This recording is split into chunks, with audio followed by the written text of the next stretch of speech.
Zager Guitars in Lincoln, Nebraska. Just wanted to go over one of our new 900 CEs. This is our flagship guitar.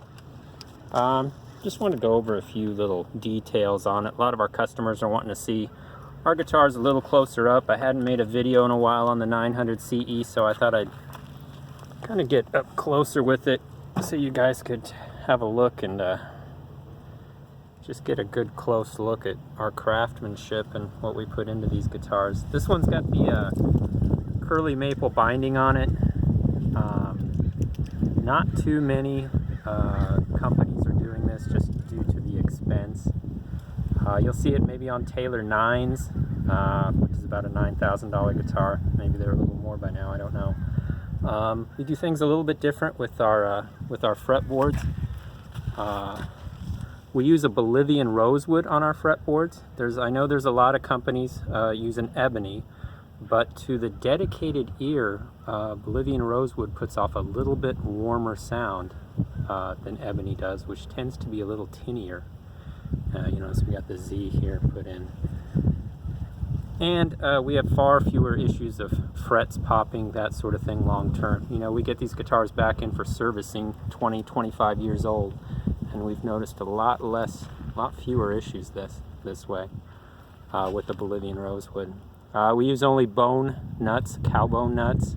Notice our spacing on our guitars. We run about a 1.53 E to E, which is unusually wide for a neck that we're running about 1 and 1.75 for our nut. So it gives you some good space in there, but we don't go any wider than that on the necks because it makes it just hard to get your hand around, and especially using the thumb of your left hand to form chords. When we go too wide on that, on the neck, it makes it really, there's a lot of players, including my father, who use the thumb of their left hand to form chords.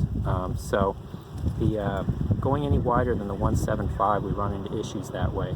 But I will say, with our wider spacing, it does feel like there's a lot more space. So if you're leaning on adjacent strings, if you've got bigger fingers, even my smaller handed player guys like this neck design. It just works. Again, this is the traditional rosewood, solid rosewood back and sides, with the traditional spruce top. We use a triple grade A top. You'll notice, again, all the flagship guitars these days, generally Martin D45, again, where we have a lot of customers coming from, use this combination of woods, of the rosewood and the spruce. Yeah, this lets you look and see that detail out here in the sun of that curly maple. It's really hard to pick up on some of our photos, but when you get up close on it, this is what separates this guitar from, let's say, our 80 series, which uses the traditional white binding. And then the back. Let's see if we can get a... And every one of these is a little bit different. This one's got some really nice woods on the back. And my dad signs each one when he's done with his work. And move up here to the Grovers. We've only put Grovers on all of our guitars. So anyway, I thought I'd just go over a little bit, let you guys see the detail, that sort of thing on our guitars. And if you have any other questions, please let us know.